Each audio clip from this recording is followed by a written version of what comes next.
I'm going to trip on this, I guarantee it.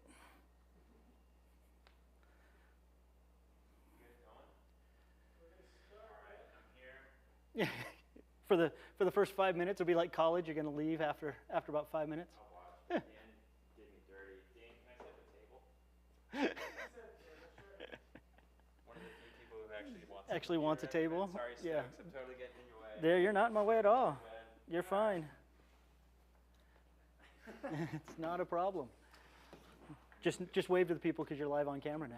Yeah. Amazon Q the whole time. Right.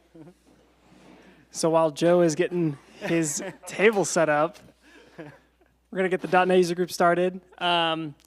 This month, we're hearing from Stokes. So we have some announcements before we start. So for the people online next month, Kevin is going to be speaking on what's new in C#. It's going to be next month, first Tuesday of November at 5 o'clock. So please join. It'll be online just like this time and in person at Inteltech. Thank you to Inteltech. They sponsor the .NET User Group. But without further ado, turn it over to Stokes. Perfect. Oh, so actually, quick question. Do you know if Kevin's doing it on .NET 9, what's new, since that gets released in November, or is it just what's So new in C#? if I am correct, it will be on the new C# 9. So okay. he will be popping it up. So C#, what is that, like 25 by now or something like that? 13? Yeah, I think .NET 9, C# 13. Right, yeah. Which makes sense, yeah. Okay, yeah, so let's see. I've been going back and forth on how I actually wanted to run this today, and I had a challenge from our wonderful owner of our company that sat there and said, I dare you to do just PowerPoint, and I said, no, I can't do that, because I started to put myself to sleep with that one. But really where I'm going with this whole thing is on the side, I've kind of had a little project that I worked with just to run a small little basketball tournament down in, I guess can get to that. Just run a little basketball tournament down in Tri-Cities. And it was kind of one of those where I was a hardcore MVC. This has actually got Vue in it because I was using Vue, and I realized after like 2 or 3 years of this, I was still running Vue 2. I was running a really old version of Webpack, and the only way I could actually eventually develop this thing was make sure that I sit here and I have a dev container that has all of my stuff in it because I could not get the lower version of Node that I needed to run and all this other stuff. I just had a lot of legacy stuff in there. And so I kind of sat there and I'm like, well, okay, I want to do this right, but what's the right way of doing this? And this, as a web developer, this is actually one of the hardest aspects that I've got is a lot of times all I really need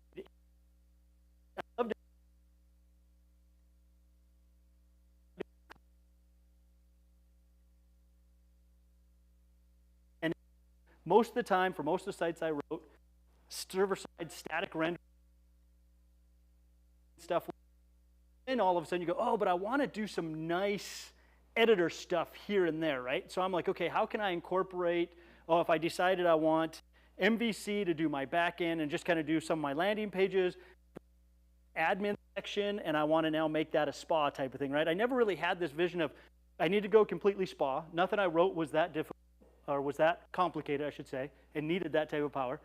But I was also, I'm going to admit this, I was never really smart enough to figure out, okay, how do I do a admin portal that routed me to the right spot and then still left my server side here and then my admin side here so that it would transition between the two, right?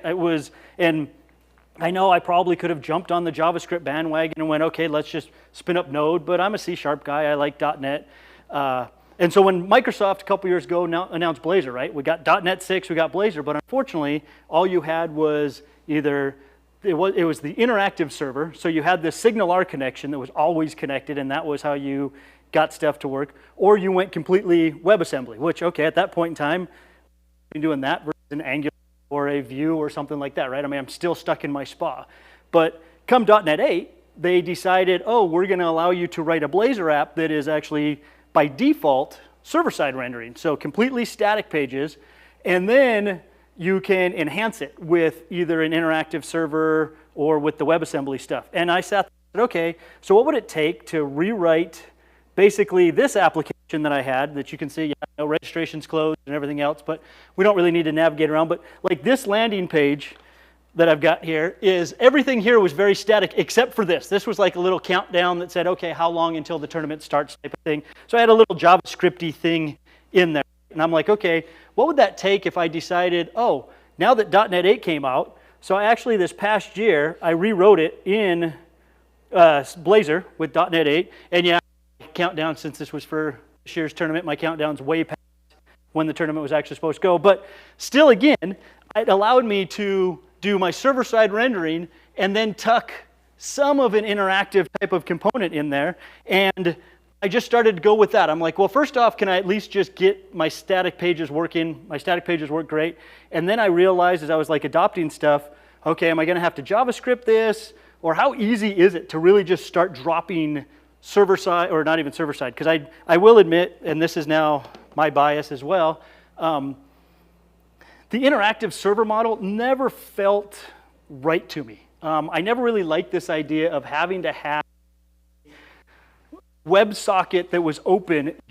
It felt kind of dirty, kind of weird to me. So I never jumped on that bandwagon. So I told myself, hey, if I'm doing Blazor, I'm either going to go completely WASM or I'm going to sit there and say, okay, I'm going completely server-side. I didn't like the interactive server part. But I also didn't know how well things would play together when you started to mix around. And like I said, that was kind of the great thing about .NET 8, was they sat there and said, well, at least now you can do server-side rendering, right? You don't have to do anything else. So long story short, this talk today is going to kind of be using a different example, how I ended up falling in love with Blazor once .NET 8 came around and kind of got away from the MVC JavaScript-y thing, because I will admit, even on something, I know this sounds really simple, but even on something as simple as this counter, or this countdown here, right? When I'm working in the .NET world, I was very familiar with how date time and everything else like that worked. I will admit, when I had to do that same countdown here thing in JavaScript, this was one thing that killed me, and I will jump to it on here really quick, just because this is some of the stuff I didn't like jumping around with from world to world, right, was this piece right here. I needed to, and I will unhighlight that because that makes it really hard, but basically the tournament date, like if I ask you guys, what date is that? What day do you think the tournament was actually supposed to be, the event was supposed to be?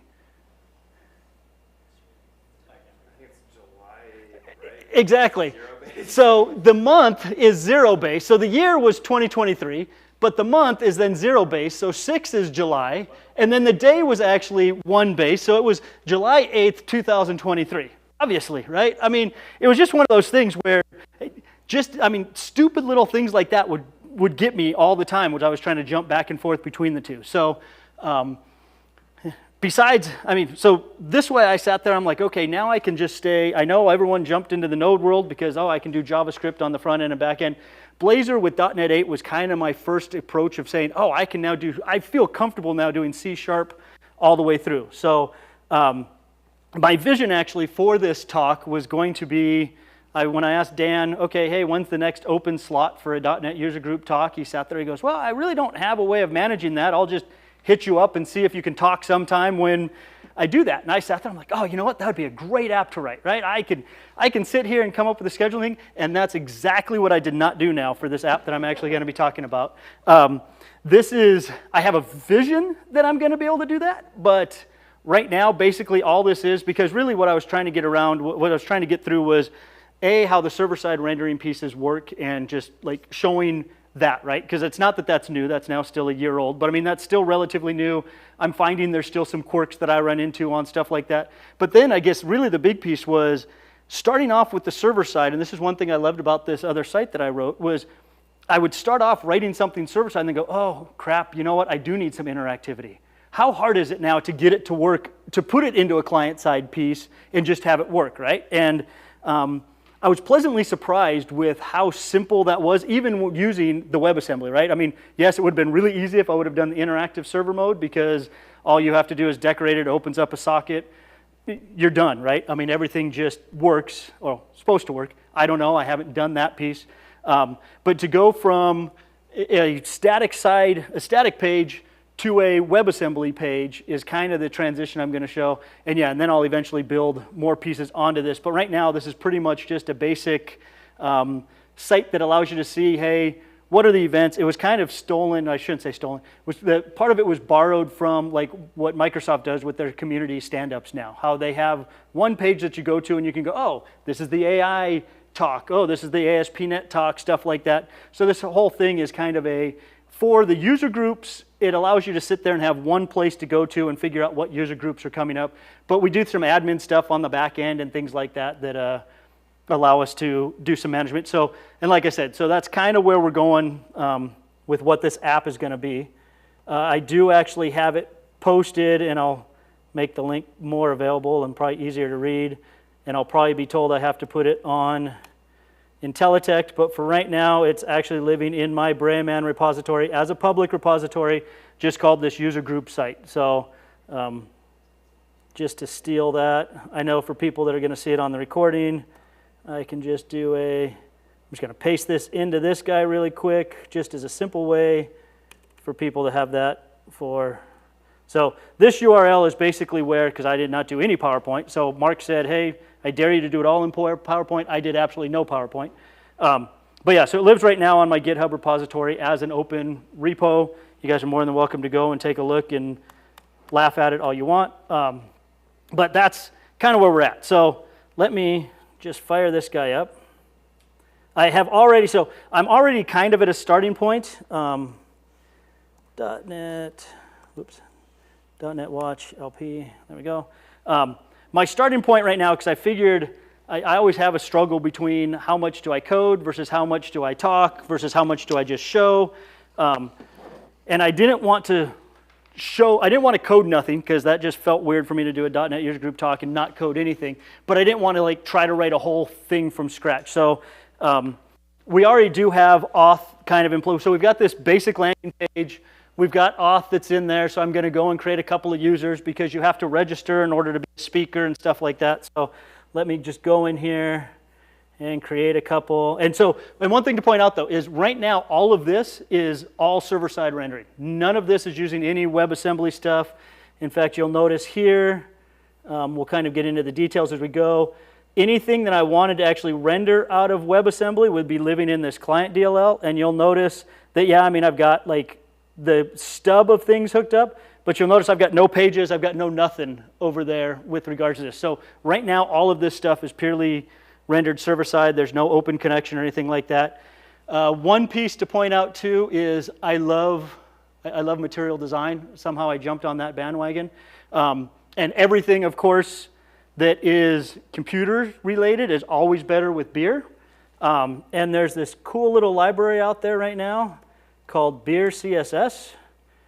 And so this is actually what I'm using for all of my stuff. I'm only using the CSS side of things. They do have JavaScripty things as well, but this is where I've got all of my UI elements from. And one thing I really like about it is you'll notice here if I go to my login page, or my register page, just to get an idea, components, auth pages, register. I want register.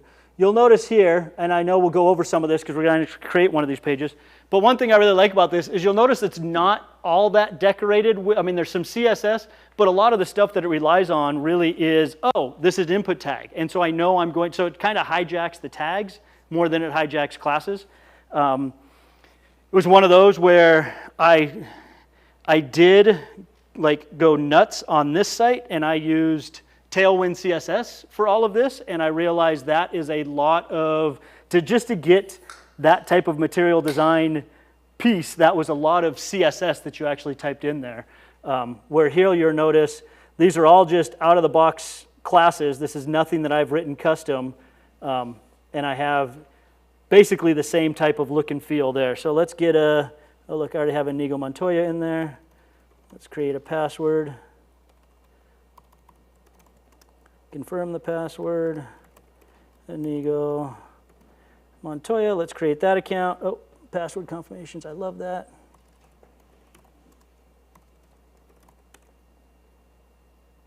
Did I not type it right again? I'm getting good at this. There we go. Okay, yes, you're supposed to have email hooked up to this, right? So right now, I've got a lot of the auth stuff stubbed out. I'm not doing an email confirmation, but I still require them to confirm their email. So it just directs you to this page. Now that account's active. Let's do another one with princessbuttercup@mail.com.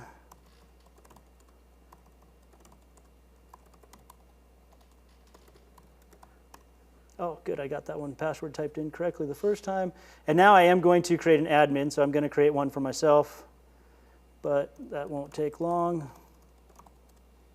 And assuming I can type username and passwords correctly. Okay, good.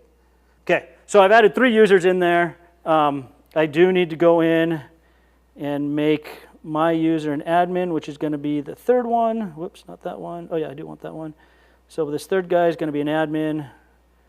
Oh, and I know I was kind of talking to people ahead of time. I jumped on the Rider or the JetBrains bandwagon, so I'm using the data grip and Rider and everything else. So yeah, so now let me just do a quick login. Oh, come on. Guess I can't get my password right. There we go. Okay, so you'll notice, and I guess you can't really notice. So you notice here, now that I'm logged in, that actually did change. This guy's an admin, so I now have this admin ability that allows me to come in here and manage categories and manage events. So the piece that I have built out here already is also manage categories. Let's do .NET User Group, .NET, and what's the color that I want for .NET? I stole some of these. I went and actually looked at branding to figure out what .NET purple and stuff like that was. So 512. So let's set that to the 512. Let's create that category. Let's add another one. We'll do Rust, and that one was CE. And then just since Joseph's here, even though I already had it in there, but it works out that he came to this talk. We can do Python, and Python blue was the 4B, so we'll do that one. Blue for Python. Well, Python's got the blue and yellow logo thing, right? So I was trying to figure out what's the... Exactly, which I was trying to figure out, because when I looked at it, I mean, and I'm like, I was too lazy to create a transitional color that would let you go from blue to yellow. I respect it. It's good. So yeah, you got stuck with blue, sorry.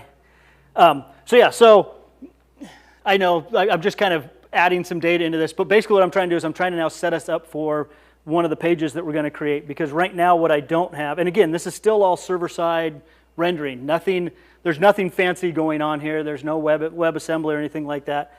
But now if I come back to admin and I go to the manage events, because this is now where the talk's really going to kick off, is now we're going to start building out this section. And I know I kind of skimmed through a lot of the other stuff, but the reason why I did that was because we're going to spend time building out how would I do a create event page that's purely server-side rendered, and then how would we convert that over to be a WebAssembly type of thing, right? Because right now if I go to create event, this should bring me a 404. So we don't have that piece in there yet, which is perfect. So let's jump on over to our code and actually create inside the admin section. I will sit here and say, I am still trying to figure out how I want to manage projects. And what I mean by that is, like, yes, you've got components and pages, because I was kind of looking at just even the way Microsoft created their projects, right? And I thought, oh, I'm going to just kind of mimic their stuff. Again, I came from the MVC world. It was very structured. You kind of had to sit there, name your controller a certain way, and create your views in a certain directory structure and everything else. This, not so much. And so I sat there and I said, oh, Microsoft, because I've been following them for MVC, they'll have a great way of showing me how I'm supposed to do stuff. And so this is their, I basically, since I stole their auth for Blazor, this is their out-of-the-box Blazor auth app. And you'll notice here, I kind of copied, at least with regards to components, you've got the account and you've got pages, right?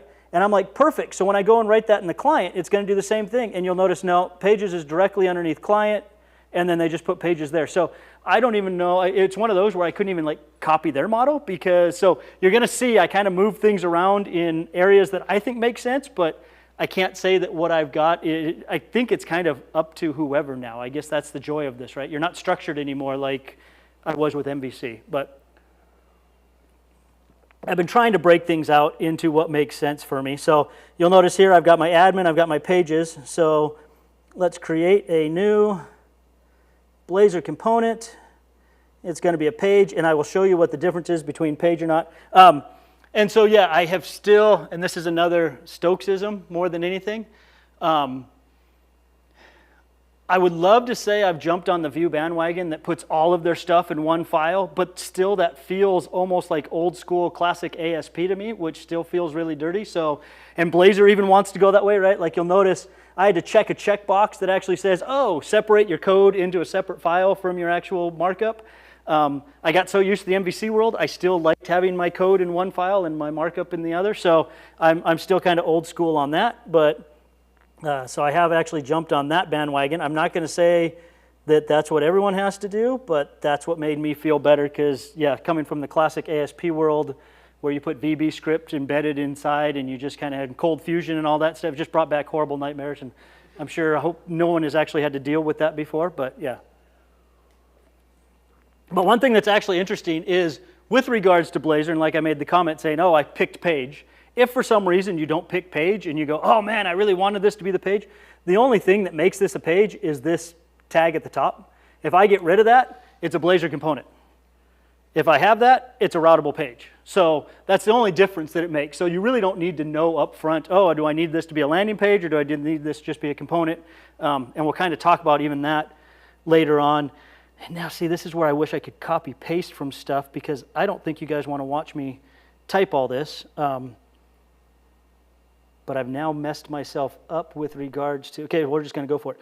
Okay, so one thing to me that was very interesting about this and a difference for me was you'll notice I can have, yes, it's a page, but anything that I put in that page makes it a routable to it. So unlike MVC, I got so used to like in MVC, I would create a create page and an edit page and then create this custom component, like this common component that could go into both so I didn't have to rewrite all of my logic.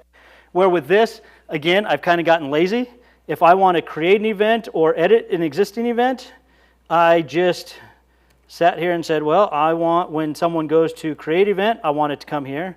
And also, when someone goes to edit an event with a particular event ID that's an integer, I want it to go here as well. So I've now, with one page, created two ways to get to it. Yes, which, again, coming from the MVC world, feels a little dirty because I'm used, now it's like, how do I know what my routable, how do I know how I get here just by looking at this pages folder? It doesn't tell me I'm going to a components admin pages. I mean, it didn't feel right, but it made it so convenient. I had to just take advantage of it. So, With MVC, you could do that too, because you could just put multiple attributes on your actions and everything and say here and here. So, because that's convenient, even if, say, you're making something new. Hey, it used to be structured this way.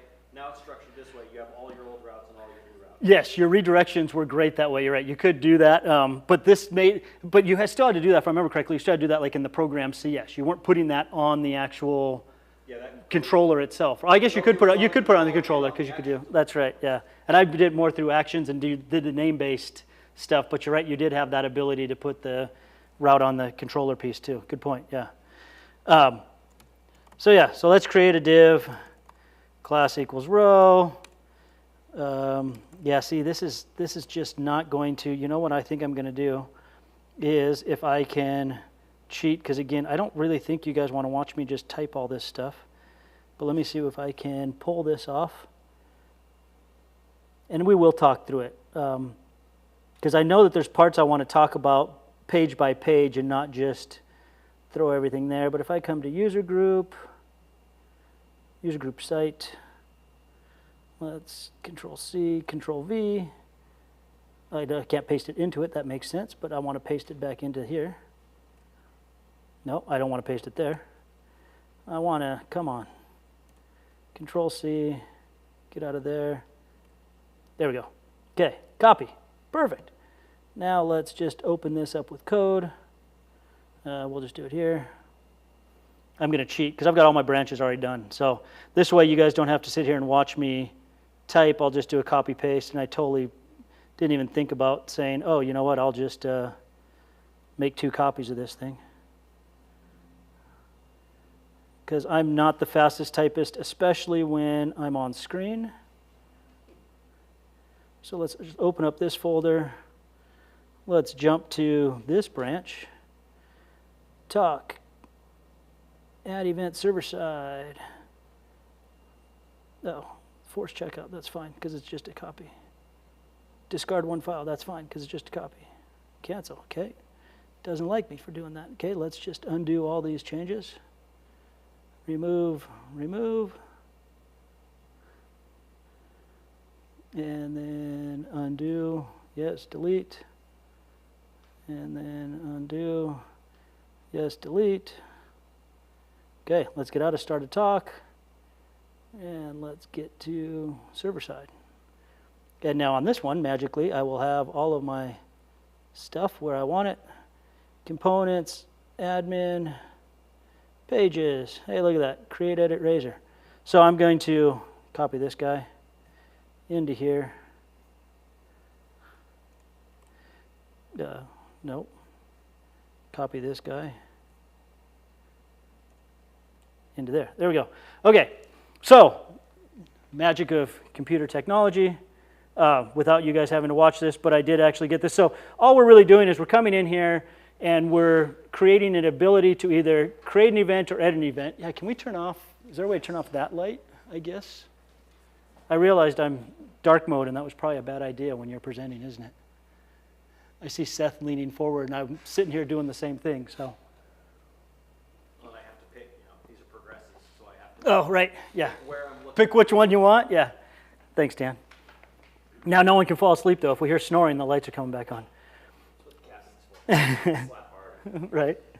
Okay, so what this is, I mean, it's actually a fairly basic form, right? We're basically just coming in, we've got a div in here. I'm adding a header element that's going to basically say, okay, are you going to be editing or creating, right? So it's going to be, are you in edit mode or are you in create? So at least someone gets a nice user-friendly header there. If we are editing, I wanted to have the ability to delete. And again, this is one of the hoops you get to jump through, right? This is, I'm all server side. I don't have any, I can't respond to any button clicks. I mean, I can do a form submit button, but that's about it. I don't have the ability to, so I could have made this technically an href, but I don't like ever exposing a delete function through a get method. I always at least like to make them have to do a post to it. So this is basically the hack for getting that. You just create a form, you send it off to a API where you're going to call the delete on it, and you're passing just the event ID on button click, right? So I've just kind of got this hidden. So it's just going to basically sit there and say, delete this event if you click on that and you're at edit mode. Otherwise, down here, this is fairly straightforward Blazor stuff. So yeah, they do, excuse me, just like they had with MVC and Razor and all that fun stuff. And this is where I know with MVC this didn't exist. I don't know if with Razor this existed before they had Blazor, but this edit form concept and stuff like this, I don't know if this exact tag existed in Razor, if there was a different way of doing it. I remember with MVC you had those HTML helpers, so it was all the @HTML dot stuff.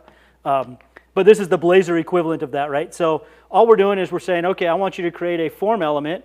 You're going to data bind it to a DTO that we're going to create. That part we will code up. Or we'll probably still copy paste it because it's going to take too long for me to even type that much. But then we're going to sit there and say, okay, on submit, we're going to post back. It's going to do an actual post back to the save event method on that page. So it does know about that. I did hook up some, I do like the Fluent validation. So this is using that third-party library. I am using the Blazor Fluent validation stuff element in there.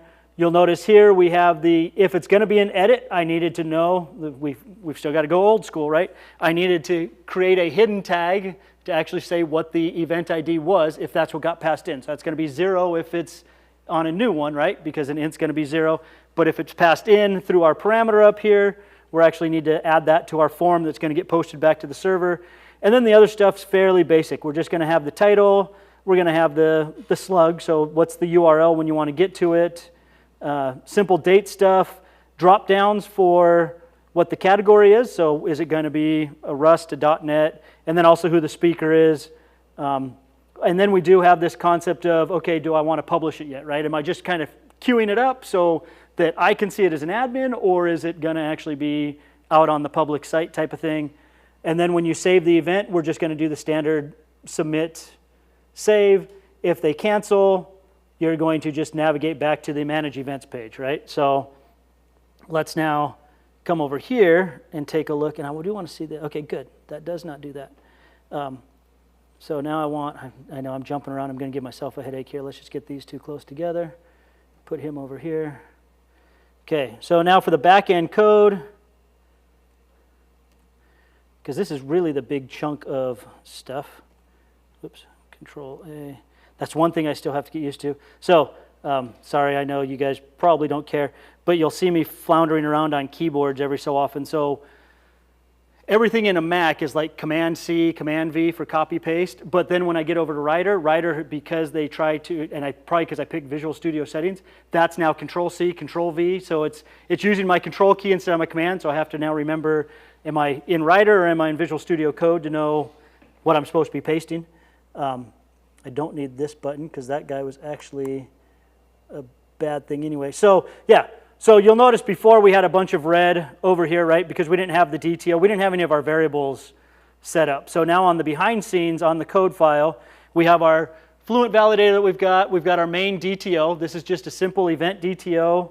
In fact, if I jump to that, you'll notice it's a fairly basic business object that just has the title, the slug, everything we need in order to get the data in there.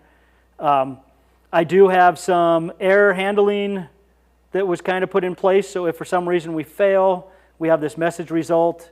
We then had to have a place to hold our categories and users for the drop-downs, right? Because that was what, over here, you'll notice we actually did for our input selects for our drop-downs. It's for each category in that underscore categories.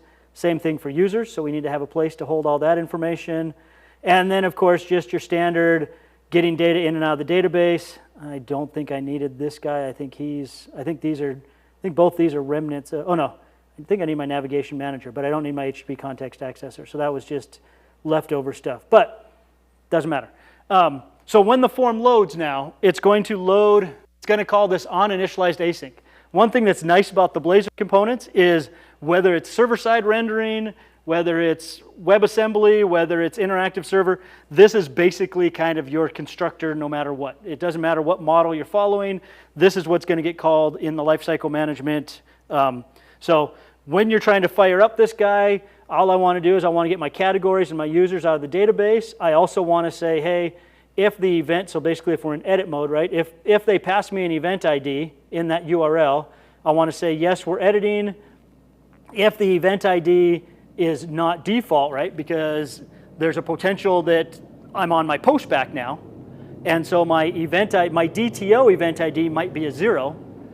So this was one thing that was interesting to try to have to handle, was not just checking to see does the URL have it, but then also on my postback, if it's set to, if it doesn't have anything in it, then I want to go and actually I want to populate that business object. What ended up happening was I didn't have this check in here.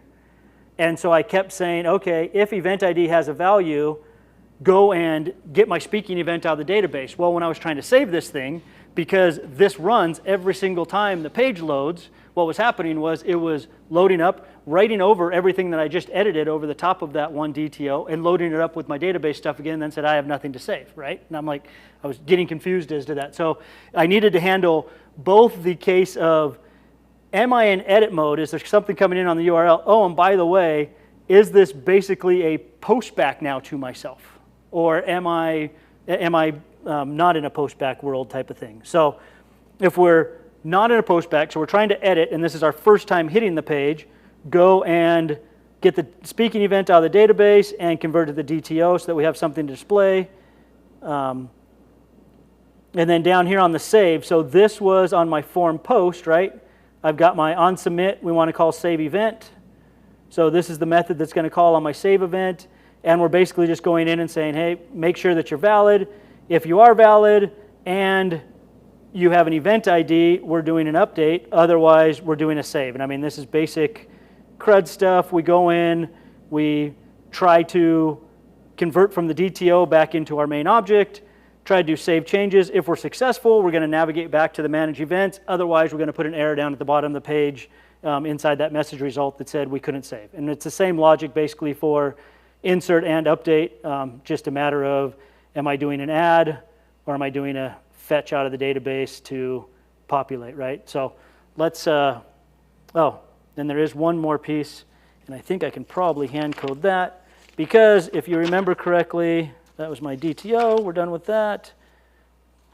And oh, did I already have it? I might have already had it. So the only other piece, and I might have already coded this up before because no one really cared about it, was on that delete element, we have the ability to post back to a, so this is now, it's not posting back to itself. Now it's going to post somewhere else with a form body. And so I actually created some APIs to handle that. So if I come over here, okay, I do have the event API already there. So you'll notice here, I actually have a event API that is going to be listening on the the API/events URL. That's what that shared constant's pointing to.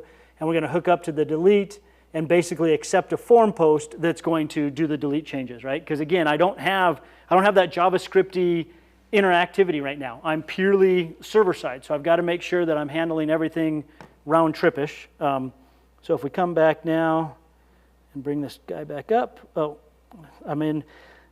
Because I did routing, I know I'm going to have to start this over. So let's just do a Control-C. So I have noticed hot reload works great for some things, but it seems like any time that my routes change, even though it says, hey, I noticed that there's changes to these things, it never seems to get my routing correctly. So I always end up starting from scratch. Okay, so now I'm still the admin. I'm still logged in. Now if I come to manage events, I should be able to create an event. Perfect.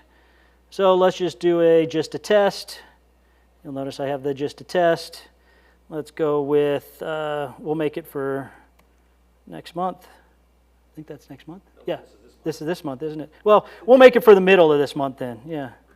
And we'll say that this is a 6 p.m. and then just a quick test for in event. And since it's scheduled for 6, we know it's not a .NET User Group talk. We'll call it Rust, and we'll let Princess Buttercup, and we'll say it's published. So let's save off that event. Oh, I know what I did. Okay, good. We're using Fluent Validation, and what I forgot to do actually, and I wasn't expecting anyone to catch this because how many people have played around with Fluent Validation stuff? Okay, one, yeah. What I forgot to do, and since I'm kind of all over the place, I didn't expect anyone necessarily to know, hey, did you actually add your validation in here? So I basically have, so you'll notice, I figured you were going to jump all over that one. Yeah, so you'll notice here on the DTOs, in order to get Fluent Validation to work, you'll see on this event DTO, I've got my, and I didn't scroll down even far enough for you guys to see, I don't even have it in there. No, that's stuff I need to add. Okay, well, let's add that too. So that's why it was really not caught. So let's jump down here to our shared DTOs, and on my event DTO, I need to actually add validation so we're basically what had happened was I told my Fluent validator, hey, do some validation, but then I never said, oh, by the way, this is the validation you're getting. Well, I didn't even do that. I never actually set up any validation for this to validate, but now now that I've got this validator, I need to actually go into Program CS and register it as a service. So let's add a transient, add transient. Oh, didn't like something I did there. iValidator, and this was an event DTO with an event DTO validator. Okay, now this might work. Let's see. It's going to ask me, it does want me to rebuild. Whoops. Let's do an all there. Let me see if I can cheat and go back a page. No. Oh, yeah, okay, it's going to go back to that. Okay, so we'll do the test, slug. We'll pick the calendar. Oh, yeah, see, I should have done it this way because then I would have known that this was this month. But we'll go, the month just changed. What? Is that material? No, this is Chrome. This is just a standard Chrome widget, yeah. Does it look as nice or not as good? Okay.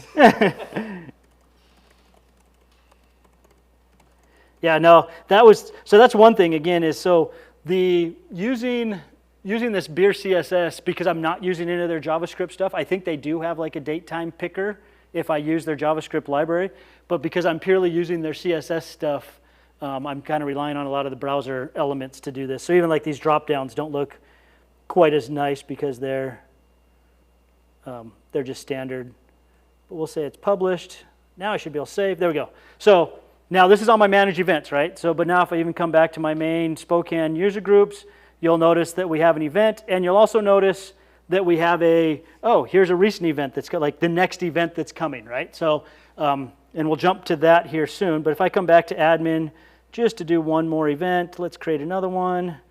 And I'm not going to throw I don't want, see, that's going to be, I can cheat and have the slug.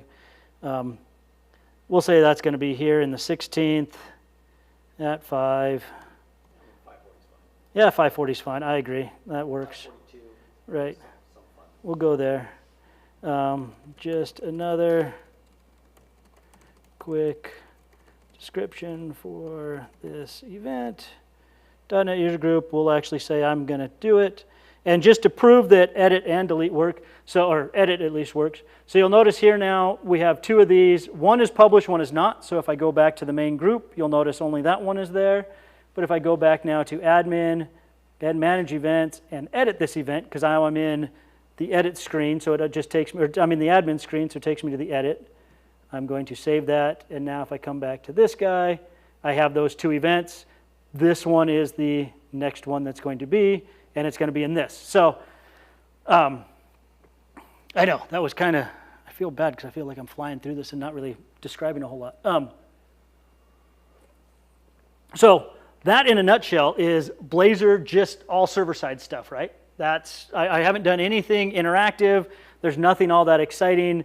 I think I do have these landing pages. So you will notice one thing that's a little different is if I navigate to it from the actual home page, I actually get a description of what's there. If I go to the admin page and do manage events, and I click on that, it now takes me to the edit side. So I do have this concept in the code on this card here. When I go to, so I did create components because I was kind of a good player that way. So I have been using this event card. That's what's displaying my stuff. And you'll notice here I've got the href to that navigation URL, and what's controlling that is on my navigation URL, if I'm in edit mode, which basically means if I came into this guy and I knew that I was coming in from the admin side, on that landing page, I actually set is edit mode to true. So you'll notice here when I go to admin and pages and my manage events here, you'll see I'm calling that event card with is edit mode true. And when I'm on the actual home page, not there. When I'm on just the home page, I'm calling the event card and not passing the edit mode. So that's how it determines on if I should navigate to the, here's the actual landing page for the event, or here's the edit mode page for the event type of thing. Just kind of cheating that way.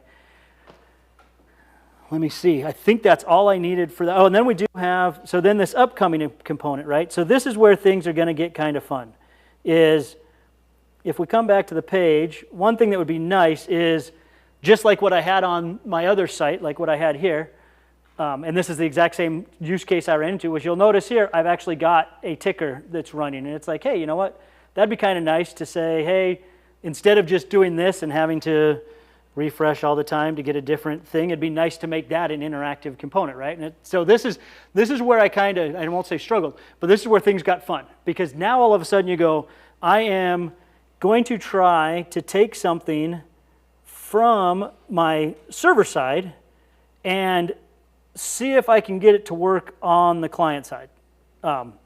And so that piece becomes interesting because now you're trying to sit there and say, okay, how much code do I have to rewrite? Am I going to rewrite it in JavaScript and have to know I need to subtract a month, one number for the month, but everything else works just fine for the year and day? Or what do I have to do? Did you have a question or were you just adjusting your hand? No, I had a question. Okay. No, go for it. Why is there a package JSON file in your server folder? I don't get that. Oh, so server, so my package JSON, because this is actually still got, so all of my styling is still done here. So my layout and everything, so that's a great question. That's one thing that was another thing I always struggled with was if I wanted to sit here now and like, if I wanted to do MVC and then kind of do an admin through an Angular or a Vue or a React or something like that, how do I keep my styling consistent, right? Because one relies off of an index.html, one kind of kicks off your master page and stuff like this. With regards to this, my server actually, if we go to the dependencies, you'll notice my server actually imports my client.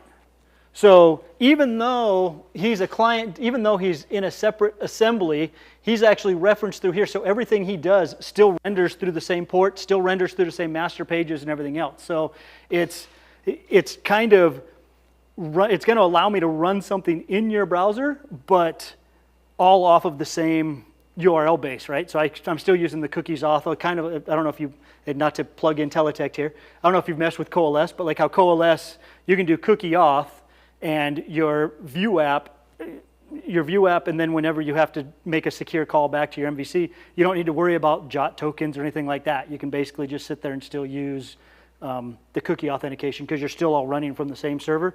This is that same idea, except I'm allowed to, so you'll notice, and that's a great, yeah, you'll notice here when I go to my components, and I go to my app, this is actually the entry to my, this is the only place where you'll see like a head tag, and I know that's stuff for beer CSS, but then here's my body tag, right? So this is what actually is running all of my components, whether they're coming in through the client or whether they're coming in through my server. This is my main, this is like my index.html.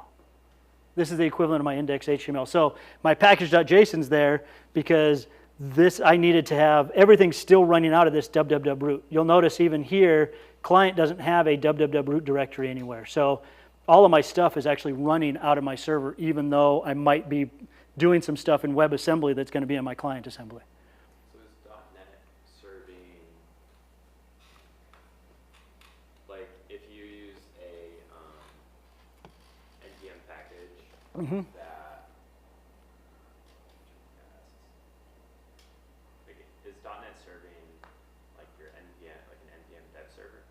Yes, yeah, so when I actually ran it like this, so if I stop this guy, right, oops, Control C, let me get onto this guy. I haven't used Razor, so this is probably really basic. No, you're fine, yeah, so this .NET watch, this is basically, I'm running this out of my server directory, so I'm basically kicking off the .NET executable, which is kind of the same thing as like an NPM serve.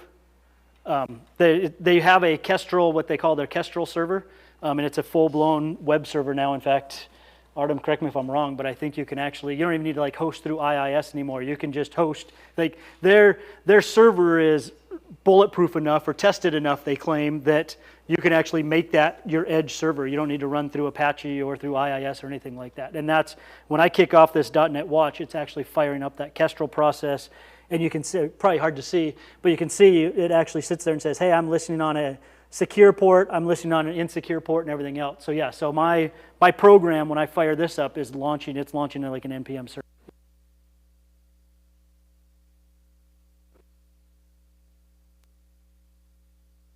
Coalesce under the hood, doesn't it run like a V? Right, they're running the Vite server and stuff like that. Yeah. I don't know how you pronounce it. It's a good point. It could be Vite as well. Yeah. So they run two processes. They run one that's doing your .NET. They run one that's kind of running the Node version of stuff so that you can get that. This is, and that's how you get your hot reload and stuff like that. This is actually still all Kestrel. It's not even, I don't think it's running any NPM stuff under the covers. They've kind of rewritten their own to fit their way of wanting to program. They've kind of written their own server that allows them to then do watching for files so you can get the hot reload and stuff like that. Yeah. So you just do like npm install whatever package and just sort of use it out of the box. Yep. Yeah. Bootstrap everything because it'll eventually get copied into your www root. So here you can notice my CSS, my beer, and my site got copied into my www root, and then inside of this program CS, the piece that basically allows you, so now out of the box, it won't serve static files. It won't serve anything out of your www root directory. So you have to say, because they did try to take the node path this way, was before with like web forms and stuff like that, and even classic or ASP.NET, not the ASP.NET core, but ASP.NET, they kind of gave you everything in the kitchen sink when you actually tried to spin up your dev server. Where here they sat there and kind of followed the node method and said, we're going to give you nothing until you ask for it, and it's helped them with speed and everything else. So yeah, so if you wanted to do that and serve stuff out of that, you do have to remember to say, hey, by the way, serve static files, or it won't. I've wrapped myself around the axle on that before. It's like, how come I don't get my CSS or my images or anything like that? Oh, that's right, I forgot to add my use static files piece to actually let it route to that. Yeah, which does mean that with NPM, you're only getting the static stuff. You want to actually have an app running, node process running. You have to do some other thing here. A lot of them have, like Angular has one. Right. The Bike one has it called, run Bike dev server or whatever it is. You have to actually tell it. You couldn't like embed like view inside your Razor backend and just like. It is served by this front. You just have to call it out. But you It's wouldn't not get like automatic. you wouldn't get the nice like hot reloading from like You do. the node. Yeah, Coalesce right now, if you're, Wow, I guess my mind's just a little blown. no, yeah. Well, no, because it's, All I'm saying is you have to call it out. It's just right. Just how you have to call out stuff. Because it's just code running serve in your static environment. files, you have to call out, expose this port to this node process. If you really want to blow your mind, you can actually interrupt between JavaScript and C# and go, hey, I want to call this JavaScript function from C# and vice That versa. was, I mean, that seems like table stakes with something like this. How like wide the JavaScript Right. Well, ecosystem is. yeah, and Yeah, that is. yeah, but yeah, you can, yeah. If as long as you spin up, like you just tell .NET to spin up that server, and then it will forward all calls. If it doesn't recognize it in its route, it'll try to pass it on to the actual like Angular server or something like that. Yeah, yeah, You just have to tell it to do that. exactly. And then you can even fall back, even say you've got an old MVC site, you can say, hey, I haven't converted this part, it's still MVC, and it'll route back to your just normal server side, and it's not lazy at all. Yeah, because the routing, and that's a good point. The routing that I've got is I just kind of have the default routing. I'm mapping some additional API endpoints, but kind of just doing a lot of this. This is kind of what, if I remember correctly, this is what's setting up my routing. Is I'm saying, hey, use the Razor components, and so it's going to go through when it sees that and look for everything that's got the app page element and create a route for that. And otherwise, I'll get a standard 404. But yeah, you can add extra hooks in here that says, oh, by the way, if for some reason you get through all of the routes up to point X, then start looking for them in point Y type of thing and stuff like that. Yeah. Is it in like a production Razor application? Would you want to use the serving static routes, or would you want to set up like using like a CDN? Well, so if you're going pure like WebAssembly, you can get away with the CDN, right? But I usually always have some type of an API controller or something like that on the back end to interact data with. So I threw everything, like when I ran this site here is actually just running just through Azure. It doesn't have the watch, right? Because I've got all my assets now. I mean, it's just executing all the DLLs and everything else out there. But this is actually just running through. I don't have a CDN to serve up my images or anything like that, but I'm not getting hit with that much traffic. This gets maybe 200 teams to register. And Like in a high traffic server, would you, like, because I assume that the .NET server is not as efficient at like serving static files as like something like. they're pretty fast. I mean, the Kestrel server, like, the benchmarks that .NET has gotten up to is serving millions, tens of millions of requests per second, I think now. But yeah, if you want any sort of server-side activity, you do have to run it. It has to go through that. Otherwise, if you do fully Right. is you can run it through CDN. Yep. That makes sense. Because if you go fully client-side, you could have your back end written in anything. Typically, you can scale out .NET with extra pods and nodes or whatever. You use I guess like horizontal with a load balancer or something. That would be, your CDN would just be a load balancer, say, Right. equivalent to just saying, you server take some of these requests, you other server take more requests. And so on. Yeah, there's a way to get some of those balances. But yeah, so this is just, but this is just kind of running its own server right now. Yeah. Any more questions? sorry. No, you're fine. No, you're totally fine. Just derail your whole talk. No, you're good. You're good. Well, because that actually is kind of, I mean, it's actually a valid question because even though, because you're going to notice, like now we're going to actually get into doing stuff on the client. And so let's start doing that. So let's expand out our components.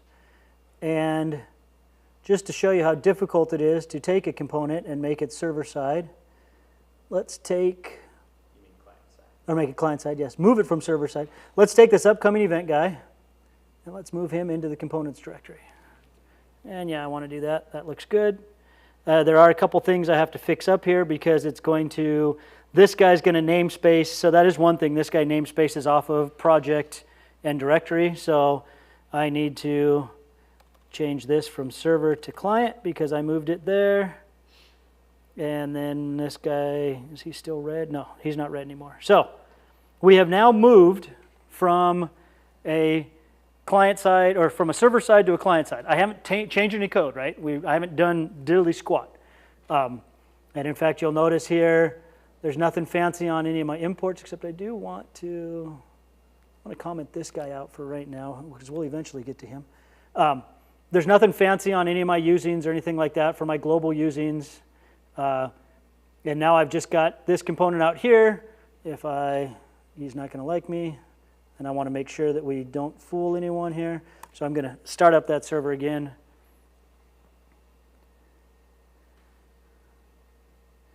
And now he doesn't render. But the whole point behind it, I just can't say the whole point. The big thing behind that right now is, and for people who are following along at home, it's actually nothing that, it is something that we broke, but not a major break. Let me close down all these tabs. And if we come back, so what ended up happening, right, was I changed the namespace that this upcoming event was in. I changed that from server to client, so now my home page doesn't know about it. But if we come back to our home page here, so you'll notice here I get the yellow squiggly. I just need to import it from client components instead of from server components. If I come back here now you'll notice, so I have moved it from server to client. My behavior has not changed at all. Right? I am now sitting in my client DLL, but I'm not getting my little tickety, tickety, tickety. And the reason why that is because still, out of the box, no matter how you do it, unless you tell .NET to do something differently, out of the box with .NET 8, everything runs server-side. It's still sitting there saying, oh, your render mode by default is still server-side. So if we want to render this guy to do something fancy, well, first off, let's make it do something fancy. So on this, oh, and I like the way, I meant to refactor this guy. We're going to do a quick refactor on this guy, and I will show you what that refactor, in fact, I'm going to still take it from my old project, so I'm not even going to cheat and add the fancy tickety, tickety, tickety yet, but I do want to clean this guy up a little bit, because as I got further along in my demo, I decided I didn't like the way that I was doing stuff here. One in particular being I didn't like the way that this was formatted. That just looked funny to me. So I did change this. This is still not going to fix anything, but it does break things up a little bit. And so you'll notice here now I do get my hot reload. I better get my hot reload, or is it going to lie to me? Oh, no, I made me do an all. Now I'll get my hot reload. Come on. There we go. Okay, so I got that, right? And so the .NET Watch every so often, when you do something major, and I put a major in air quotes because they kind of change up what a major change is a lot. when you do something major, it doesn't necessarily say, it's going to prompt you saying, hey, you made some big changes. Do you really want to try to hot reload this, or do you want me to recompile? Basically, I can't hot reload what you changed. I need to recompile the whole thing. And so that's what I got stuck on here, was even though I was on a watch, you'll notice it sat here and said, it's unable to apply the hot reload because of a root edit. Do you want to restart your app? And you can either do a yes or an always. Now, I always push always, but I'm constantly stopping it too, so I have to, when I restart it, I've got to ask me again if you want to do an always. So that's what happened there. That's why I didn't hot reload. But now we got the hot reload, but I haven't really told this component where I want it to render. Right now, it's still saying, hey, you're going to render on server side. Yes, I moved it out to the client. So there's 2 steps you have to take when you want to move something to when you want something to render in like a WebAssembly or interactive server, or at least WebAssembly. I can't speak for interactive because I haven't played around with that. You have to move it to a separate DLL. And the reason for that is you don't want to send everything. Usually you don't want to send your whole server project down to someone's, because this is running WebAssembly, downloading, just like with JavaScript, you're downloading everything to the client. You don't necessarily want to give them everything you've got running in your server there. You want to minimize what you're sending down to the client. So you separate out into the client. So we've done that part. And now what we want to do is let's create a little timer here so that at least we can see something that might be somewhat interesting, right? So we're going to do this. We're going to implement iDisposable. We're going to public void dispose. We're going to be good citizens and clean up our timer if it's there. But now on initialize, we actually want to start the timer, right? Because like I said, so you'll notice here, so .NET or Blazor has the oninitialized or oninitialized async. There were no database calls or anything like that were being made, so I just hijacked the oninitialized. Anything where you're trying to load up data where you're going to need an await function and stuff like that, right? You'd overload the oninitialized async. They run, in the lifecycle pattern, they run at the same time, basically. It's just one's async, one's not async. So they've kind of given you the option on what you want to do. What does it render while the async stuff is still being loaded? Well, so it depends, right? So on this guy here, and I know that's a wonderful answer, isn't it? Everyone always likes the it depends. But like on this manage events page, where I've got my oninitialized async and it's making all those calls out to the database, technically, since this is running server side, you're just going to get the spinning wheel basically saying your page is loading, because this is going to basically generate HTML and send it to the page. The one over here, once you're WebAssembly, you'd kind of want to do the same thing you do with a JavaScript type of thing, is, okay, you want to have a loading indicator that says this page is loading, and then once things pop in, so you handle it the same way you would with JavaScript. Does it give you hooks in the Razor file to detect that it's loading? You can, yes, because basically you just sit there and you say, hey, is this null? If it's null, currently display something else. Otherwise, and then once it gets a value, it will sit there and go into it will re-render. Yeah.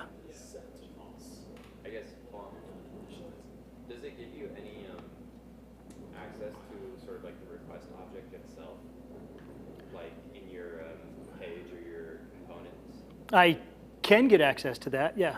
Like if you're like, oh, I want to check, is this a post? And I want to like check the request directly as opposed to like kind of checking, is this ID 0? You can get to the HTTP context. Yeah, you can inject that into stuff. Now, I don't know what that does. I don't think you can do that. I don't think you can do that on the client side. I mean, I don't think WebAssembly gives you that. But yeah, you can get the HTTP context on the server side. Yeah, yeah. And then check all that raw stuff. But yeah, so it kind of, like I said, it's kind of just all depends. Now they do also with the server side rendering, and I didn't go into it because this all came up kind of fast, was you can actually do what they call stream rendering too, which, like, if for some reason, so again, this is my server side, if this oninitialize took a long time, I can kind of say, hey, even on a server side, push something that basically just says is loading, and then once this guy finishes, then it'll push another page that refreshes and says, okay, now here's your data that you got. So you can still kind of, and we'll go into a little bit of it. Oh, crap. We'll go into a little bit of it here with time. And no, I'm not saying anything against you. I'm saying stuff against me. It's taken me longer to get through this than I thought. And you're fine. Nope, I love the questions. No, I love the questions. But Yeah, because even under the covers, .NET's doing some weird stuff. We might end up jumping to just the end of this talk here, and I might end up undoing everything and jumping to the end, just so we can kind of go over some of this stuff. But yeah, but I do want to show this. So on this upcoming event, so let's come back now to home, and what I want to do here is, oh, I need to get my timer. So my timer guy, and again, I'm just now going to jump this guy ahead. Make upcoming dynamic. I know you guys can't see this. I can barely read it myself. But I just want to steal my timer code because, again, watching me type is the last thing people want to do. Okay, so we're now going to just create a timer that basically says, hey, recalculate what the differences are that you're going to show every second. And this is kind of, since this is not a DOM event, so Microsoft, very much like Vue and Angular and stuff like that, it does a good job of kind of tracking changes, like when you make changes. But sometimes you're now invoking, like I'm invoking this guy kind of as an async background method and changing things under the covers that it's not looking for. So every so often you do have to fire this state has changed. That's not a typical thing, but I did find with the timers, you kind of have to tell it, hey, because it wasn't in your knowledge of stuff that was supposed to be making changes, you change something on the covers, let the rendering engine know that the state has changed. So all we're coming in and saying is, okay, every second, basically recalculate the values and say state has changed. And so we sit there and we come back to our page and we refresh because you saw that drop down to a 15. Oh, that's funny, it's past 6 o'clock. So just to test is not the upcoming event anymore. So you got to see that in real time. But you'll notice still it's not doing a ticker, right? We've got the timer in there, we've got all this other stuff, but the big piece now that is like really the big piece, the only part that's missing is on this component, because this home page is on my server. This home page is saying render, and everything that you're rendering is going to be server side. We actually need to come in here and say render mode equals interactive WebAssembly. So now we're telling it, yes, you're going to render this whole page server side, but by the way, when you put this, but now I'm adding a component. So it's almost like being able to take Vue and embed it into a page type of thing, right? The whole page isn't WebAssembly, just this component's going to be WebAssembly. And now if we come back here, now you'll notice I get my ticker. So it's run, there we go. Is it going to serve that component server side first, and then once WebAssembly finishes loading, kind of replace it? So it does. That's where I'm now going to jump ahead, because you're not going to want to see, because the next piece that I was going to show was kind of jumping and different ways now that you handle this, right? So I'm going to basically undo my changes right now in Writer and jump to more instead of typing all this stuff. Because the next piece that we were going to go over was from the admin side, I was going to do the create event and make that client side, right? So, because I wanted some interactivity. When I type in a title, I want the slug to basically be the title with the proper stuff in there, right? I don't want it server side rendered. I did want that client side rendered. So and that's really the only thing that kind of changes. But yeah, it gets really interesting because yes, that's one thing that .NET now is doing, is it is saying your initial load is going to be server side, and that's where things get fun now. Is this component had all the data passed into it, right? This one didn't have to go and fetch any data, but you bring up a great point, because on components that have to fetch data, it does try to do a server-side rendering first, and then it'll jump over to do a client-side rendering. So what that means is, well, here, we'll just dive into that. Let me stop this guy, because I'm not sure what .NET Watch is going to do when I do this. But we're just going to undo all changes. I've got some unversioned files, so we'll just delete these. Yeah, delete, there we go. Okay, and now let's just jump past the start of talk.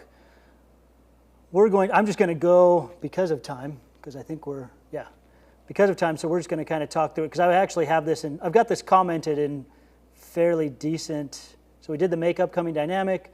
So we're going to now convert, basically, I'll show you here. So what we've done here now is we have come in here and moved the create edit event over to the client side now as well, right? So we have the upcoming event, but we also have the create edit event over here. And there's a couple of things I'm going to show you in this, and it goes along exactly with what you're referring to, Joseph. The other piece that I had to do was we had to move that validator over to the client side because we moved the event stuff over, right? So I had to do my Fluent validation, pull that out of my server side, move it over to the client side because now this is running on the client. For right now, I'm going to comment out these, and I'm going to come and comment out this stuff here, and we will come back to that. Oops. Okay. And I'm going to now let's take a look at this create. So you'll notice, this is where I did a lot of commenting. You'll notice now, because I'm now running in, and so I still got my same URLs. One piece though that is different here, and it's kind of where I cheated here on this admin pages, is you'll notice here, I've now sat here and said, okay, anything inside of this admin directory, because that's where this import file lives at, instead of me having to go to, like with the upcoming event, we had to go on the home page and say, okay, render that component. So you can render components as a WebAssembly, or you can sit here now and render pages as WebAssembly. And I've kind of just sat here and said, hey, anything that's in the admin directory, I want it to run now as a WebAssembly. So I don't have to attribute page by page. I can actually sit there and say this whole section is going to be, but this kind of goes back now to that same conversation I was having, right? Was I now have some admin stuff that's running on the server. I still have these pages down here, right? So my home, my managed categories, my managed events, these are always going to be server-side rendering, and they still live at an admin sub-URL. But now all of a sudden, I can now, in my client side, also hijack that admin URL and do rich interaction with things, right? So it's not even a matter of, oh, I want static side for my blog post, but then a spa for my admin to administer my blog. I can sit here and now have pages in the same, basically like same sub URLs. Some of them are being rendered server, some of them are being rendered client. So that was one change that we made, was I'm now saying, okay, everything in here is going to be rendered as WebAssembly. Saying, like I said, the only pages that I've got there are these. So now that we're on WebAssembly, now I can start listening to the on-click events and stuff like that, right? So I don't need this post to a random URL to do a delete anymore. I can actually now, on my button click, I can call back to myself and do some logic. So I now have a button click event there. I still, on the submit stuff, it still makes sense. Now, it's going to do it's still going to call this method now instead of actually doing a full post back, but it is going to still do that. But you'll notice here how I made that comment of, oh, you know what? I want to be able to, based on what I'm typing in for my title, I want it to actually update the slug, the URL for it, instead of me having to manually type that in. So we'll go look at that.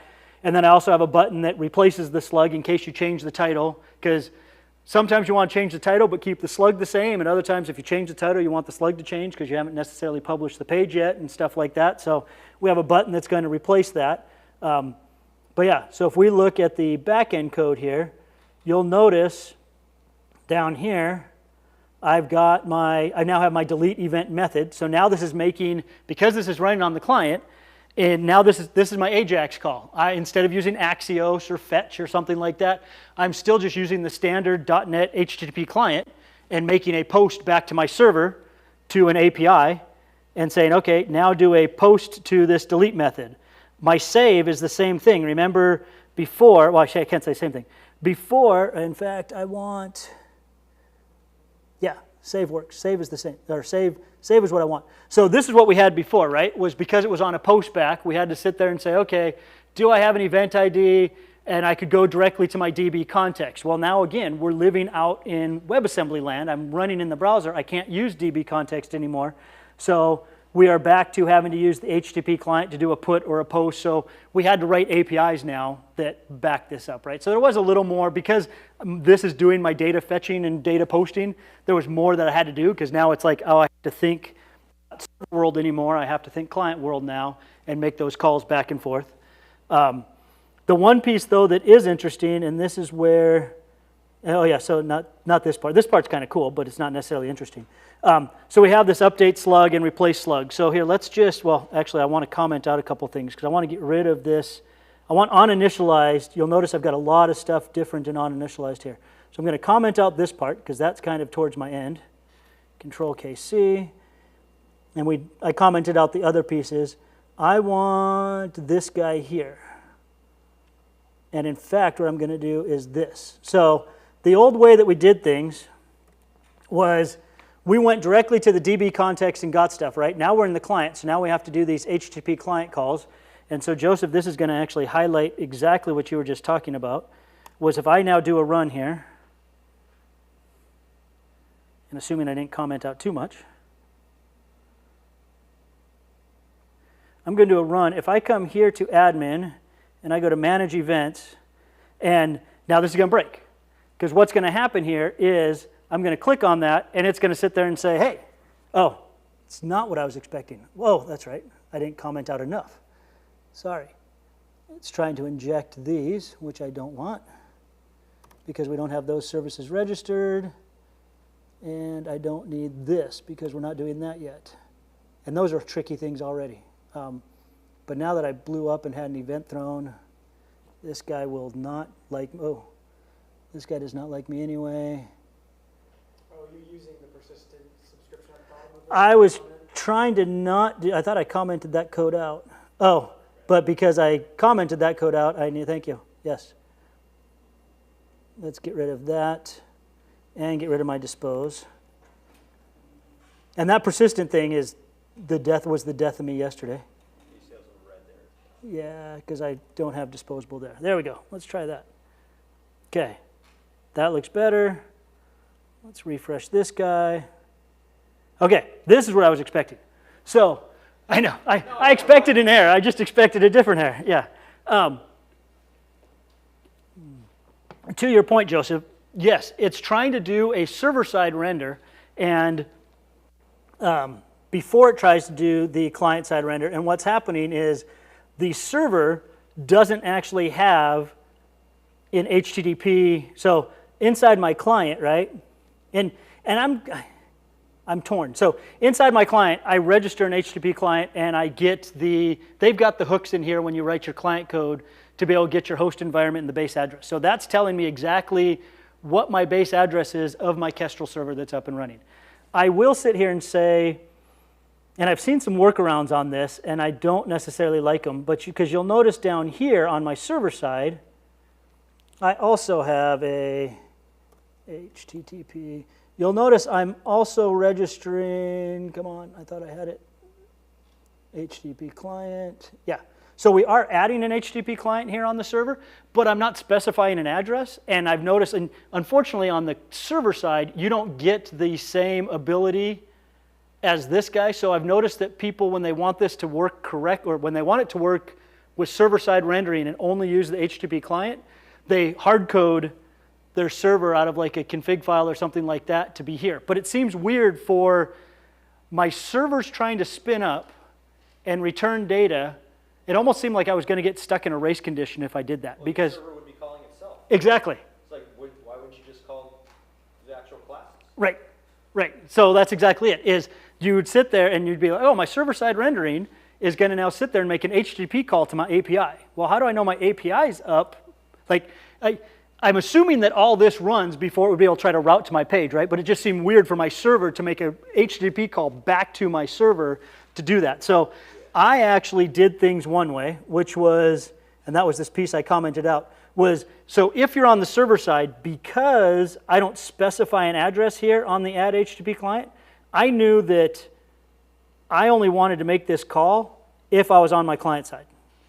So I made a little, this is before I did some other things, this is the hack I came up with, which I basically just sat there and said, hey, if my base address is not null, then try to go and make a call to the HTTP. So now if I come back to this page, now you can see I get my edit event, and it now has that, right? But it had that flicker. It loaded the page, and then had to reload it in order to make the WASM call to get my data up there, right? Can you do it again? Yeah, well, and now it's going to be quick, but yeah.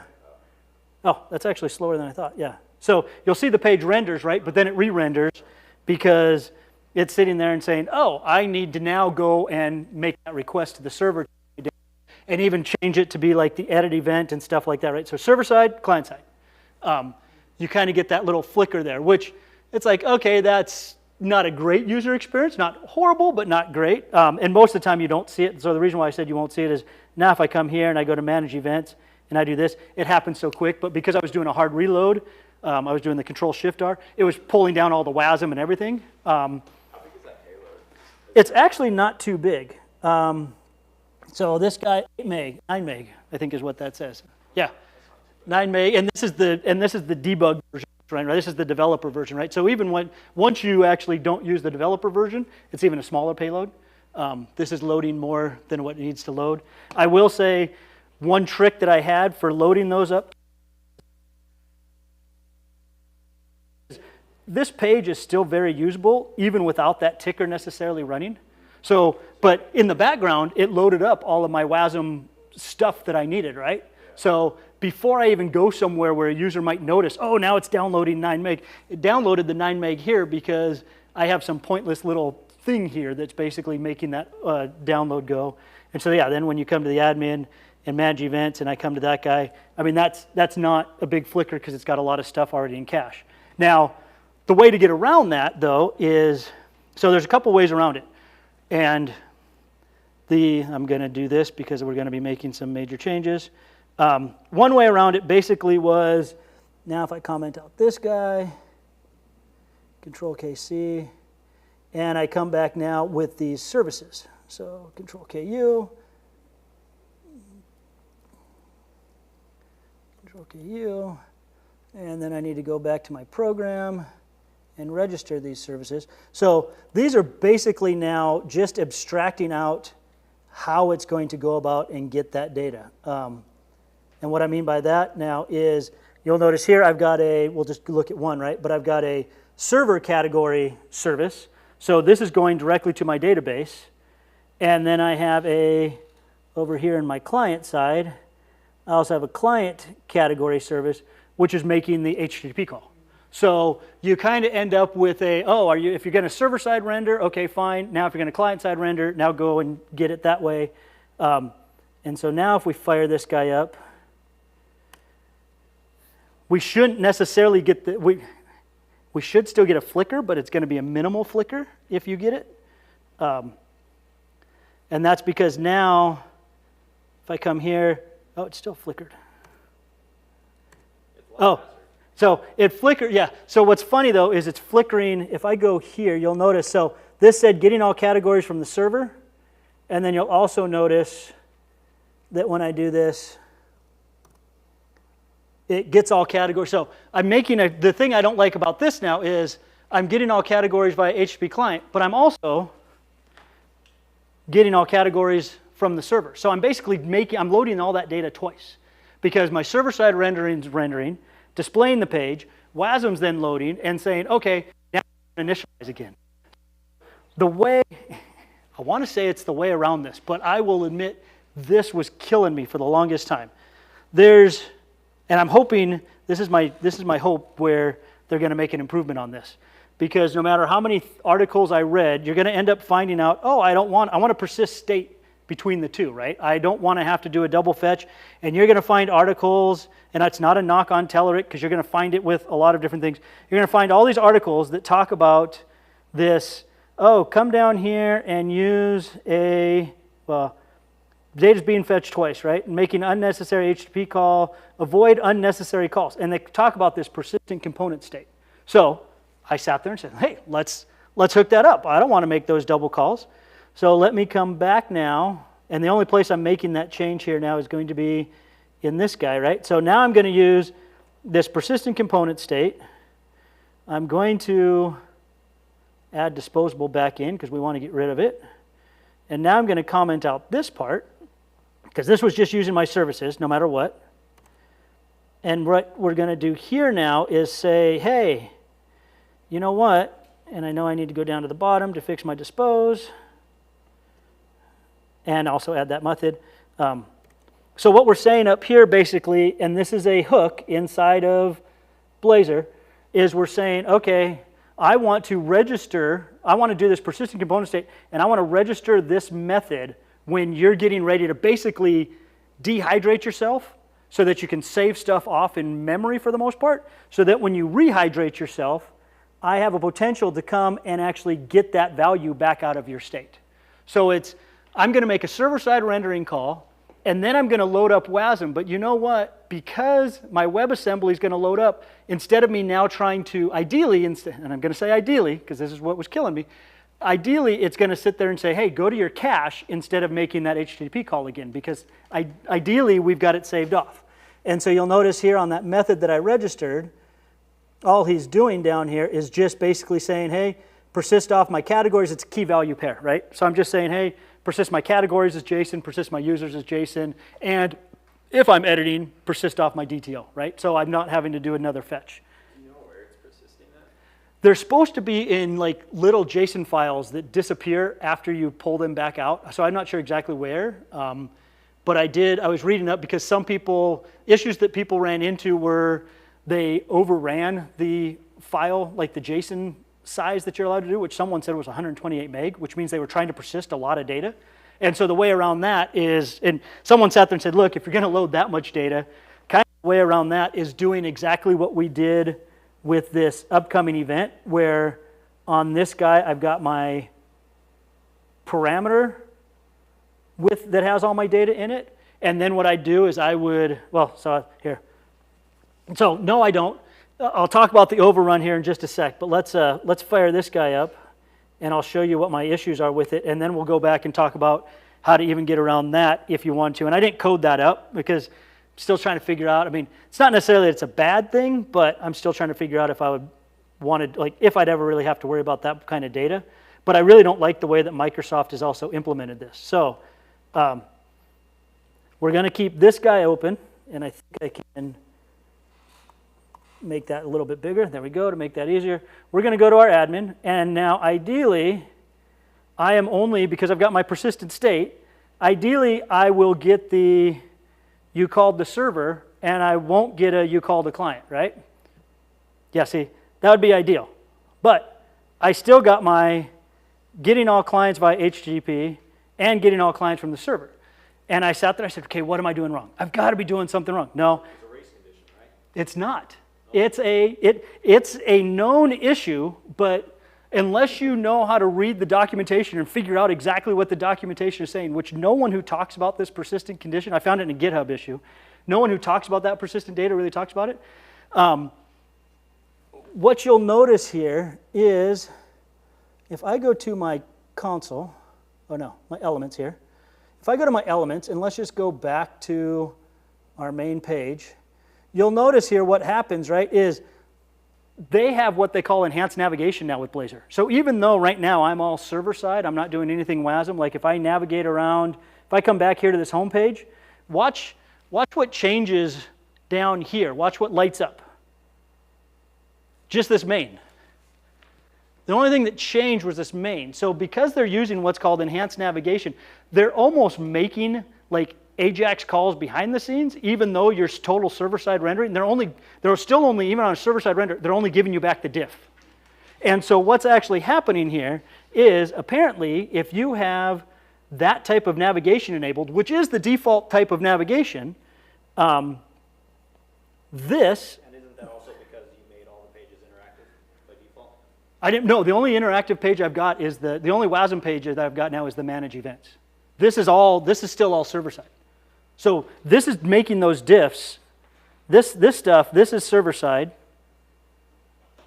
This is all server-side. This is all server-side. This is going to be WASM. But the thing that's weird about this is if we jump back to the console, so you'll notice it still said getting it all. So for some reason, using enhanced navigation, the persistent data isn't aware of that. It doesn't know that. So where I'm going with that is if I do this, if I do a hard reload, I didn't get it. You'll notice persistent data works just fine when you reload the whole page. But if you're using enhanced navigation, it doesn't work. So you'll notice I made the call out on the server, but I didn't make the call out on the client. So the way around that is any page that you want to use that and navigate to it, which I hope that they fix it, because yeah, like I said, I beat my head against the wall for a long time trying to go, why is this still doing this? I've done everything on the demos that they've got. And someone said, oh, by the way, if you have enhanced navigation turned on, which is the default, because they're trying to make the server-side rendering still kind of be SPA-like, it doesn't, the persistent data thing doesn't understand, it doesn't get triggered, because it's not doing a full page refresh, so it's never triggering that life cycle, which I'm hoping they fix. But if you do want to fix that, what you do is, if I come now to components, admin, pages, manage events, and on this guy, because I've got it as a string, don't I? Oh no, not manage events. My card. Where's my card? My card's down here. If I come down here to my event card and my navigation URL, if I come on here and I add a nice little attribute to, oh no, I guess I do have to do it out here. If I add an attribute here to my href and I say, what is it? It's at, I know, it's not what I wanted. Yeah, of course, it's one of those where I've got it on notes. And, oh, I know where the notes are. No, I know where it's got where I can copy paste it here, because I've got multiple notes everywhere. They have this data enhanced nav. That was the thing I wasn't going to remember. That's like a perfect thing for a blog post title, this one little secret. Exactly. So do this data enhanced nav, that's going, and set it to false. That's now going to not use enhanced navigation every time I go to that, like every time I use that link, right? Why is it complaining? I know that's right. Oh, I don't think it likes, it didn't like, so it didn't like the Mac Notes quote. Oh, yeah. Yeah. So, yeah, so now that we have that, so now when I come back here, if I go back to my admin, and I'm going to refresh, I'm going to do a hard refresh on this page just to make sure. And now if I go to manage events, and I go to just a test, you'll notice it did a, if I come back now to elements, and we look, and I go back to, let me cancel out. Now this will do, yeah. So see, now I'm getting a, if I go into this div, oh no, that div, let's go into that div. Now if I go here, you'll notice it's not just, so the whole thing collapsed, right? I'm doing a full page reload, which though, makes it so I'm not double loading my data. So that persistent thing only works when enhanced nav is actually turned off. Which, like I said, until you go and look at this, which is I'm going crazy to persist data over pre-rendering, you don't realize that way down here, they talk about, oh, by the way, there's a little footnote. Yeah. Scroll for the comment and all the thumbs up and hearts. Exactly. This interactive routing and pre-rendering, for some reason, that persistent state doesn't work with that. But yeah, so long story short, to your question, to answer your question, yes, it is trying to do a server-side render, then it's trying to do a client-side render. There is a way also on a component level to say, hey, don't pre-render. But I kind of like the pre-rendering idea, and I'd rather just figure out ways to either make that call once via HTTP or figure out different nav ways. Other people who, the other way to do it though, that someone pointed out was, well, you have your server-side load, right, like what we're doing here, and then I'll let you go. I promise. I gotta help wife with kids and bedtime. I know. But like on this home page, right? So where we're doing this, we go server-side wise, and we actually get all the events, right? So this guy's loading up all the events on the database, and then it's calling this upcoming component, passing the data in, and telling it to be an interactive WebAssembly. So that's what people are saying is another way around it is, okay, make your shell, make that shell page basically a server side to be able to get all your data, and then create a component that is your create, edit, and pass the data, pass all the data you need into that component as a WASM assembly. Well, you're only going to load that data once. Yeah. So there's other ways around it. But yeah, I'm really hoping they fix that pre-render thing, because that would be really nice to work on their new routing that they enabled. But smaller components are good. Right. Yeah. Thanks, Stokes. Yeah. No worries. Thanks, Joseph. I haven't written a lot of C#, but I still enjoyed it. Yeah, I mean, I have to admit, this has gotten me to really, I mean, I have fallen in love with this model, and like I said, kind of ruined MVC for me because I really like the way that this makes it so I can easily jump from one to the other without having to completely learn different stuff. So. And maintain separate models. Yeah, exactly. Oh yeah, and that's a good point, right? As my DTOs, I can create all my DTOs and in this shared guy, and he's actually referenced, and that is a good point. This guy's referenced by both my data and my client, right? So, which is why my data, this was always the fun thing, right? And now we're getting way off. Now I'm just blabbing. But that's why my data has the 2 DTOs and from DTOs, because I tried to do it the other way around. I tried to sit there and in my DTO say, oh, from model and to model, but then that meant my shared had to reference my data project, which I didn't want my shared to reference my data project because my shared was also going to my client. So it was interesting to have to pay attention again to, oh, right, what are my references and what do I actually want to send where? Yeah, exactly. So it did kind of made me think a little bit more on that one of, no, what's the way, not, because I can't say right or wrong, it's more of a, yeah, what do I want to expose or not expose? And the right way to me was don't expose your data, but yeah. That's been my experience so far with Blazor. This is why I am starting to really like it. There are definitely some quirks. There is, like you said, you can do JavaScript interop. I did actually have to do that. That was one thing that was kind of weird with the enhanced navigation as well, was I noticed, and I didn't run into it on this, but if I had a page that was really long and I scrolled to the bottom of it, and it was like, okay, you get to the bottom of this page and then you click on a link to basically go to the next page type of thing. Like say you're writing just a giant tutorial type of thing and you want to go to the next, or long blog post and you want to go to the next blog post that's linked to at the bottom.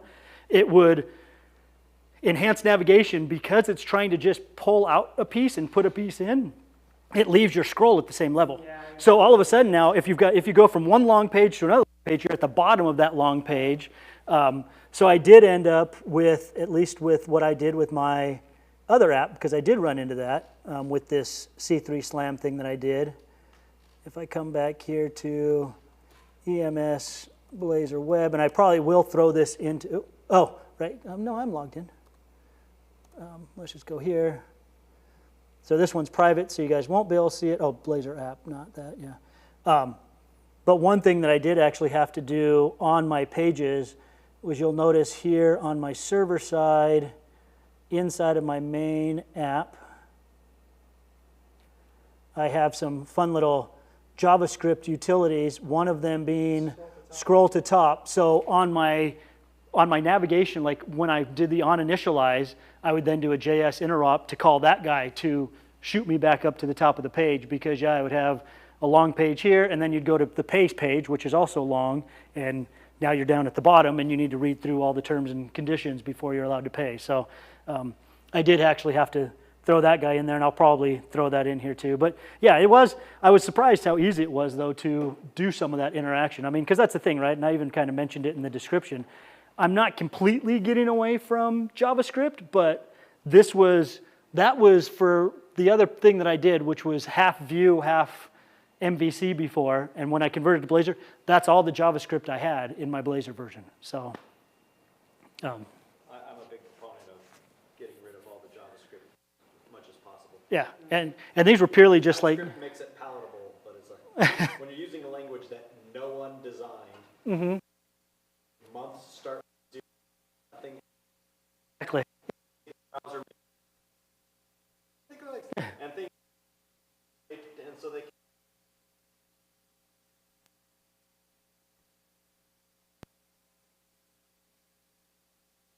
This could just do everything through. Like I said, it was simple little toggles. It's like, well, do I make this whole page a WebAssembly page just because I want to be able to collapse or like hide and expand something? And test all your server or client-side code right in C# on this. Oh yeah. In regular tests. Right. Well, you can do that. Plus, and I have to say, I love the debugging. I mean, at least with, and I think Visual Studio is just as good, but with Rider debugging, yeah, I mean, I put a breakpoint in my client code and I hit a breakpoint when it gets there, and even though it's running in the browser. So it makes it very easy to find when you mess up. Yeah. That's sweet. Or makes it easier, I should say. I still have a hard time when I mess up, but yeah. Any questions? I know I probably went long. I don't know how long I was supposed to go, but okay. I know that was kind of a drink from a fire hose as to why I like Blazor now that .NET 8 came out, but it's been really fun, yeah. And I'm glad I didn't type all this or we'd still be here for another 2 hours. Okay. Awesome. Well, I will let you, yeah, we can shut her down. Yeah. You can kill the meeting, unless you already did. I'm killing right now.